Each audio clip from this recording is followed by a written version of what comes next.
Medina শরীফের মধ্যে একবার একজন মুসলমান আর একজন ইয়াহুদি দুইজন পার্টনার হয়ে ব্যবসা শুরু করে দিল। দুইজন যখন ব্যবসা করছিল, ব্যবসা করতে করতে হঠাৎ করে একদিন একটা দ্বন্দ্ব বেজে গেল দুইজনের মধ্যে। পানি বন্টন নিয়ে দুইজনের মধ্যে দ্বন্দ্ব শুরু হয়ে গেল। ইয়াহুদি বলছে একটা, মুসলমান বলছে আরেকটা। ইয়াহুদি যা বলে মুসলমান মানে না, মুসলমান যা বলে ইয়াহুদি মানে না। এবার কি করবে?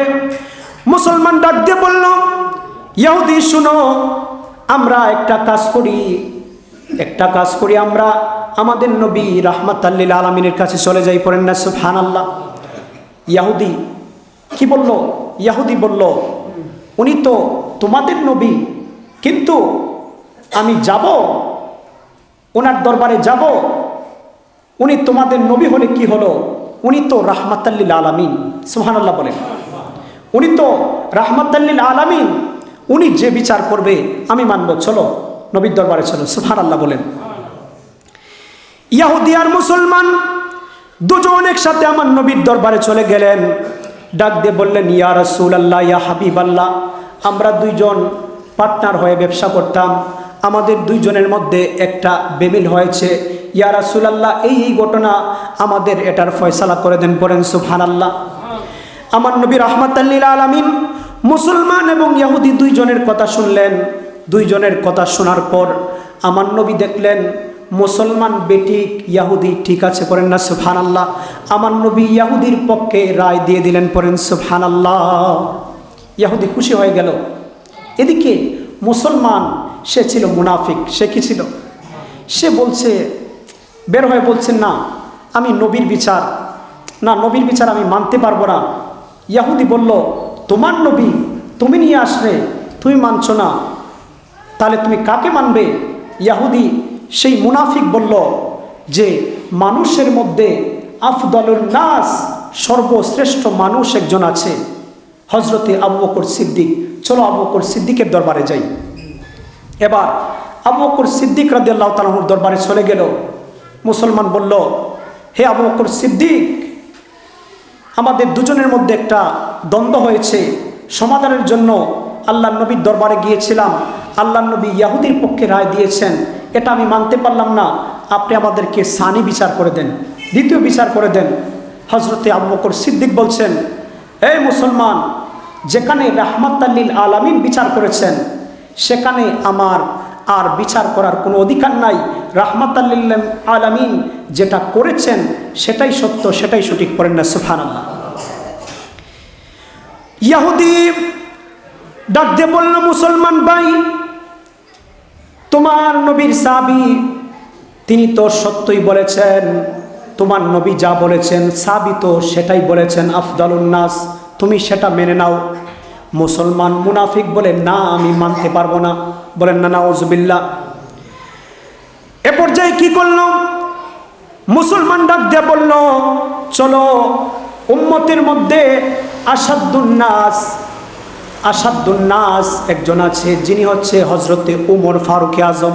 চলো আমরা উমর ফারুকের দরবারে যাই, উনি যেই রায় দিবেন সেই রায়ই আমি মেনে নিব। পড়েন না সুবহানাল্লাহ। এবার ইহুদি বলছে, তুমি যেখানে রাহমাতাল লিল আলামিন নাস আবু বকর সিদ্দিকের রায় মানলে না, সেখানে যে উমর ফারুক আজমের রায় মানবে, এটার গ্যারান্টি কি? মুসলমান মুনাফিক বলল, আমি ওয়াদা করলাম উমর ফারুক যেই বিচার করবেন সেটাই আমি মানব, তুমি চলো। এবার ইহুদি মনে মনে ভাবতে লাগলো যে যেই নবী রাহমাতাল লিল আলামিন, যেই নবী মুসলমান হয়ে মুসলমানের পক্ষে রায় না দিয়ে আমি ইহুদির পক্ষে সঠিক রায় দিয়েছেন, সেই নবীর উম্মত উমর ফারুক আজম, সে তো সাধারণ কোনো বিচারক হবে না, সাধারণ লোক হবে না। চলো ওমর ফারুকের দরবারে যাই। পড়েন না সুবহানাল্লাহ। চলে গেল ওমর ফারুকের দরবারে। মুসলমান ইহুদি ডাক দিয়ে বলছে, ও ওমর ফারুক আজম, আমরা আপনার নবীর দরবারে গিয়েছিলাম, আপনার নবী এই বিচার করে দিয়েছেন, ইহুদির পক্ষে রায় করে দিয়েছেন। ও ওমর ফারুক আজম, আবু বকরের দরবারে গেলাম, আবু বকর একই রায় দিয়েছেন। সর্বশেষে আপনার দরবারে আসলাম, আপনি যেই রায় দিয়ে দিবেন সেটাই আমি মেনে নিব। পড়েন না সুবহানাল্লাহ। ওমর ফারুক আজম এমন মেজাজের ছিলেন, সুবহানাল্লাহ বলেন, যেই ওমর ফারুক আজমকে দেখলে শয়তান রাস্তা ছেড়ে দিয়ে অন্য রাস্তায় চলতো। পড়েন না সুবহানাল্লাহ। সেই ওমরে ফারুক যার নাম শুনে, যার হুকুমে সমুদ্রের পানি তার গতি বন্ধ করে দিত। পড়েন না সুবহানাল্লাহ। সেই ওমরে ফারুক আজমের দরবারে যখন এই কথা বলল, ওমর ফারুক আজমের পায়ের রক্ত মাথায় চলে গেল। আল্লাহু আকবার। ওমর ফারুক আজম বলছেন যে আমার নবীর বিচার কি তোমার পছন্দ হয় নাই? মুসলমান বলল না না, সে তো মুনাফিক। ওমর ফারুক আজম বললেন তাহলে একটু অপেক্ষা করো, আমি ভিতর থেকে আসছি। পড়েন আল্লাহু আকবার। ওমরে ফারুক আজম গড়ের ভিতরে চলে গেলেন। গড়ের ভিতর থেকে তরবারিটা বের করে নিয়ে এসে একটা কূপ দিয়ে এই মুসলমান মুনাফিকের গর্দানটাকে আলাদা করে দিলেন। পড়েন আল্লাহু আকবার। গর্দান আলাদা করে দিলেন। আমার নবীর ফয়সালা তুমি মেনে নিতে পারো নাই, তুমি এই দুনিয়াতে বাঁচার তোমার আর কোনো হক নাই, অধিকার নাই।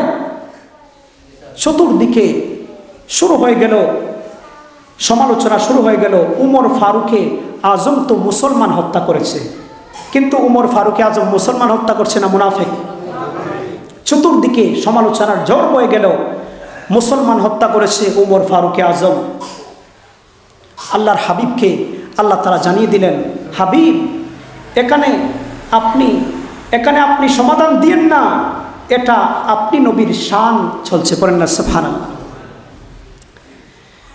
আল্লাহর হাবিব রাহমাতাল লিল আলামিন এর দরবারে লোকেরা চলে গেল, হুজুর ইয়া রাসূলুল্লাহ, আপনার সাহাবী উমর ফারুকে আজম তো মুসলমানের গর্দান উড়িয়ে দিয়েছে, মুসলমানকে হত্যা করেছে, কি করা যায়? আল্লাহর হাবিব রাহমাতাল লিল আলামিন বলছেন, এখন আমি কি করব?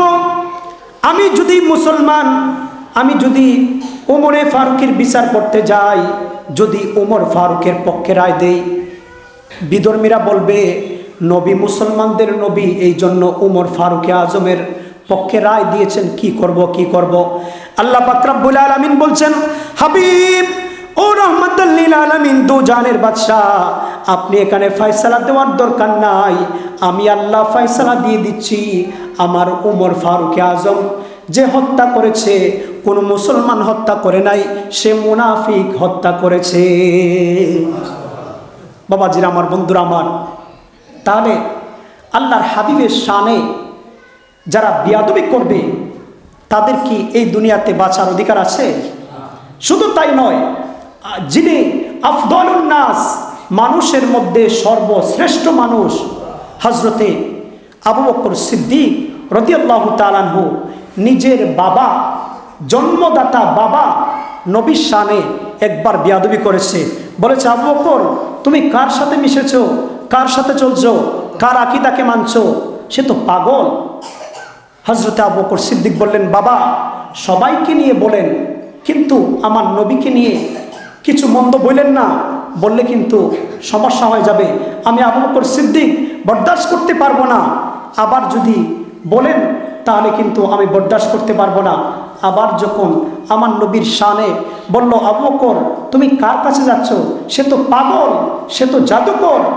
সঙ্গে সঙ্গে হযরতে আবু বকর সিদ্দিক তরবারি দিয়ে বাবার মাথাটাকে এক কোপে আলাদা করে দিয়েছেন। পড়েন আল্লাহু আকবার। কেমন সাহাবায়ে কেরামের মহব্বত আমার নবীর প্রতি, কেমন! সুবহানাল্লাহ।